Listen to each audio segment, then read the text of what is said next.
আসসালামু আলাইকুম। আজকে আমি এসেছি আমার প্রথম ভিডিও নিয়ে। এই চ্যানেলের নাম দিয়েছি উচিত কথা। যেহেতু উচিত কথা বলবো, সেহেতু অনেকের কাছে অসহ্যকর মনে হতে পারে।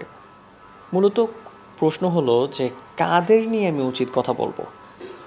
আমি একে একে সোশ্যাল মিডিয়া, বিশেষ করে যেহেতু ইউটিউবেই প্রথম ভিডিওটা আপলোড করলাম, সেহেতু বিশেষ করে ইউটিউবের যেসব আবর্জনা রয়েছে তাদের সাফাই করার উদ্দেশ্যে ধারাবাহিকভাবে ভিডিও নিয়ে আসবো। ইউটিউবের নাম করা এক আবর্জনাকে আমি ইতিমধ্যেই ট্র্যাক করেছি। নাম তার সোনিয়া আক্তার রিমা, ওরফে মুতুরি। আবার কেউ কেউ তাকে গোন্দাইল্লা বেডার বউ বলেও ডাকে। এবং সত্যি কথা বলতে নামগুলো খুবই সুন্দর, মানে তার সাথে ম্যাচ করে। এবং যারাই নামগুলো দিয়েছে খুবই পারফেক্ট নাম দিয়েছে। একদম খুবই তাদের সাথে, মানে তার সাথে এই নামটা খুবই ম্যাচ করে, আমার কাছে পছন্দ হয়েছে। যাই হোক, প্রথম ভিডিও তাকে দিয়ে শুরু করলাম। আজকের বিষয় হলো সোনিয়া আক্তার রিমার সাথে মিথিলার আসলে কি হয়েছে সেটাই ক্লিয়ার করব। আসলে নতুন করে তাদেরকে পরিচয় করিয়ে দেওয়ার মতো কিছুই নেই। ইতিমধ্যেই আপনারা সবাই তাদেরকে চিনেন, জানেন। সোনিয়া আক্তার রিমার মতো এরকম একজন ননদ থাকলে কোনো মেয়েই শান্তিতে সংসার করতে পারবে না। সোনিয়া টাকার লোভে মিথিলাকে প্রচুর ব্যবহার করেছে। এখন মিথিলা তার নিজের ভালো বুঝতে শিখেছে। সে এখন আর ক্যামেরার সামনে আসতে চাইছে না।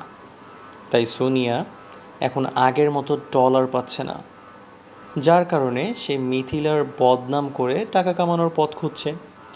যেখানে এটি একটি পারিবারিক বিষয়, যদি পারিবারিক কোনো ঝামেলা হয়ে থাকে, তার সমাধান না করে পাবলিকের কাছে মিথিলাকে ছোট করার কী কারণ? ইউটিউবে মিথিলার নামে কার কাছে সে বিচার দিচ্ছে? কে বিচার করবে মিথিলার? অডিয়েন্স কি মিথিলার বিচার করতে পারবে? বড় বড় অ্যাসেট জড়াতে হলে বা কিনতে হলে তো মিথিলাকে প্রয়োজন। আর মিথিলা যখন ক্যামেরার সামনে আসবে না, সেহেতু মিথিলার নামে বদনামি করেই না হয় ডলার ইনকাম করা যাক। সোনিয়া আক্তার রিমা চায় মিথিলা তার হাতের পুতুল হয়ে থাকুক। মিথিলার স্বামী এখন বুঝতে পেরেছে তার বউকে এভাবে সোশ্যাল মিডিয়ায় পরপুরুষের সামনে দাঁড় করিয়ে সং সাজিয়ে টাকা ইনকাম করতে দেওয়া গুনাহের কাজ। স্বামী হিসেবে তার স্ত্রীকে সে যোগ্য মর্যাদা দেওয়ার চেষ্টা করছে। আমার মাথায় একটা প্রশ্ন ঘুরে, এই রিমা আক্তার মুতুরির আর কত টাকা লাগবে? আসলে সে একটা টাকার কুমির। বাসর ঘর থেকেই মিথিলাকে বিক্রি করা শুরু করেছিল। সেখান থেকে কোটি কোটি টাকা উপার্জন করেও রিমা আক্তার মুতুরির ঝোলা ভরেনি। যেখানে তার নিজের বোনের বিয়ে হয়েছিল, সেখানে তার বোনের বাসর ঘরে গিয়েও বোনের জিন্দেগি নিয়ে এত ভিডিও সে বানাতে পারেনি। সুজন বিদেশ থেকে আসার পর সুজন আর মিথিলাকে একটা সুন্দর সময় অতিবাহিত করার সুযোগ এই রিমা দেয়নি। প্রত্যেকটা মুহূর্ত রিমার ক্যামেরায় বন্দি করতে হবে। তাদের ঘাড়ের উপর সর্বক্ষণ ক্যামেরা নিয়ে দাঁড়িয়ে থাকতো সে।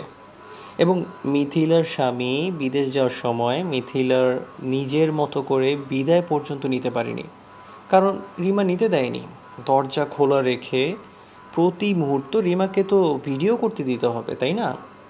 ওই সমস্ত ভিডিওগুলো আপলোড করে সোনিয়া আক্তার রিমা লাখ লাখ টাকা উপার্জন করেছিল সেই সময়। আর এখন সেই টাকা উপার্জন করতে পারছে না, কারণ মিথিলা সোনিয়া আক্তার রিমার হাতের পুতুল হয়ে আর থাকতে চায় না। দেখুন, প্রত্যেকটি মানুষের নিজের মতো করে বাঁচার অধিকার আছে। রিমার এসব অত্যাচার এখন আর মিথিলা সহ্য করবে না। সুজন মিথিলাকে নিয়ে যদি বিদেশে রাখে, সেটা সোনিয়া আক্তার রিমা সহ্য করতে পারছে না। এতে সোনিয়ার বুক ভরা দুঃখ জমা হয়েছে। সামান্য একটা উদাহরণ আপনাদের সাথে শেয়ার করি। সুজন বিদেশে চলে যাওয়ার সময় মিথিলার সেই কান্নার ভিডিও থেকে 11 লক্ষ টাকা ইনকাম করেছে এই রিমা। এভাবে দিনের পর দিন লাখ লাখ টাকা উপার্জন করা সোনিয়ার ডলারের পরিমাণ কমে যাওয়াতে তার পেটের খাবার হজম হচ্ছে না। তাই তার বদহজমের একটি ফলাফলই হলো মিথিলার নামে বদনাম ছড়ানো। মিথিলাকে দিয়ে সোনিয়া যত টাকা ইনকাম করেছে, তার প্রবাসী স্বামী আজীবন প্রবাসে থেকে এই টাকা ইনকাম করতে পারবে না। সোনিয়া চায় মিথিলা সব সময় চাকরের মতো থাকুক। মিথিলা কেন বিদেশে যাবে? এগুলো সহ্য করতে না পেরে ভূত প্রেত তাবিজ কবজ, এমনকি মিথিলার বাবা মাকেও পর্যন্ত ছাড়ছে না। ভাইকে হেল্প করার মানে এই নয় যে ভাইয়ের পুরো জীবন নিজের হাতে কর্তৃত্ব ধরে রাখা, ভাইয়ের বউকে জিম্মি করে রাখা। এই সমস্ত ননদগুলোর জন্যই কোনো মেয়ে তার শ্বশুরবাড়িতে সুখী হতে পারে না। মিথিলা এবং সুজনের উচিত নিজেদের একটা চ্যানেল ক্রিয়েট করে ইউটিউবে আসা। এতে তারা নিজেরাই ভালো কিছু করতে পারবে। সোনিয়া আক্তার রিমার নিজের সংসারই অগোছালো, অথচ তার সবচেয়ে বেশি মাথা ব্যথা ভাইয়ের সংসার নিয়ে। শুধু প্রবাসীর বউ করে টাকা ইনকাম করার জন্য সৌদি আরব গিয়ে আকাজে বসে থেকে নিজের ছেলের স্কুলটাও বছরে 6 মাস করাতে পারে না। এটা কি কোনো দায়িত্বশীল মায়ের কাজ হতে পারে? এই রিমার বিরুদ্ধে যেই মুখ খুলেছে তারাই নাকি ফকিন্নি, ছোট লোক, তারপর হুমকি দেওয়া, গালমন্দ করা, ঝাড়ু জুতা মরিচ নিয়ে বসে যাওয়া। তো আপা, আপনি এত বড় মানুষ, আপনার এত অহংকার, তাহলে আপনি পাবলিক প্লেসে রাতে দিনে কয়েক দফা নিজেকে বিক্রি কেন করছেন? এর উত্তরটা দিয়ে যায়। যারাই এই অসভ্য অভদ্র মহিলার বিরুদ্ধে আওয়াজ তুলেছে তাদেরকে স্ট্রাইক দিয়েছে, বিভিন্নভাবে থ্রেট দেওয়া হয়েছে। তো আপা, আমি শুরুতেই আপনাকে সাবধান করতে চাই, আমি কিন্তু অন্যদের মতো না।